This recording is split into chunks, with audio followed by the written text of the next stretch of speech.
జెడ్బీ9 news కి స్వాగతం.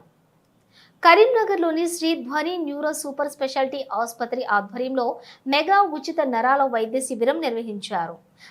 ఈ కార్యక్రమంలోని 100 మందికి ఉచితంగా వైద్య పరీక్షలు నిర్వహించి సిరప్లు మరియు మందులు ఉచితంగా పంపిణీ చేశారు. ఈ కార్యక్రమంలో ఆసుపత్రి వైద్యులు డాక్టర్ అనిల్ కుమార్ తాటికొండ మరియు హాస్పిటల్ సిబ్బంది పాల్గొన్నారు. టీవీ45 న్యూస్ కి స్వాగతం.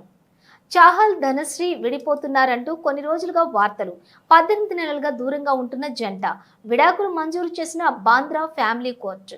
టీమిండియా స్పిన్నర్ యుజ్వేంద్ర చాహల్ ధనశ్రీ వర్మ విడిపోతున్నారంటూ గత కొన్ని రోజులుగా షికారు చేసిన పుకార్లకు ఫుల్ స్టాప్ పడింది.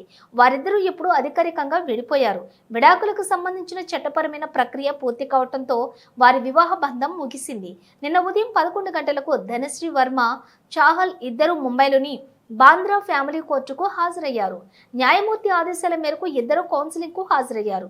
45 నిమిషాల పాటు కౌన్సిలింగ్ జరిగింది. ఆ తర్వాత కూడా తామిద్దరం విడిపోవటానికే నిశ్చయించుకున్నట్టు కోర్టుకు తెలిపారు. పరస్పర అంగీకారంతో విడిపోతున్నట్టు చెప్పారు. గత 18 నెలలుగా తామిద్దరం వేర్వేరుగా ఉంటున్నట్టు తెలిపారు.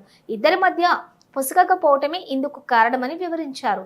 విచారణ అనంతరం న్యాయమూర్తి విడాకులు మంజూరు చేశారు. ఇకపై వారి వివాహం చెల్లదని సాయంత్రం 4:30 న్యాయమూర్తి ప్రకటించారు. అనంతరం ధనశ్రీ సోషల్ మీడియాలో పోస్ట్ పెడుతూ, మనం పడే బాధలు, ఎదుర్కొనే పరీక్షలను కొన్నాళ్ల తర్వాత దేవుడు ఆశీర్వాదాలుగా మార్చగలడని పేర్కొంది. మీరు ఈ రోజు ఏదైనా విషయం గురించి ఒత్తిడి, ఆందోళనకు గురైతే మీకు మరో అవకాశం ఉందన్న విషయం తెలుసుకోండి. బాధలను మర్చిపోయి దేవుడిని ప్రార్థించండి. ఆయనపై మీకున్న విశ్వాసమే మీకు మంచి జరిగేలా చేస్తుంది అని ధనశ్రీ రాసుకొచ్చింది. ఒత్తిడి నుంచి ఆశీర్వాదం వరకు అని ఈ పోస్టుకు క్యాప్షన్ తగిలించింది.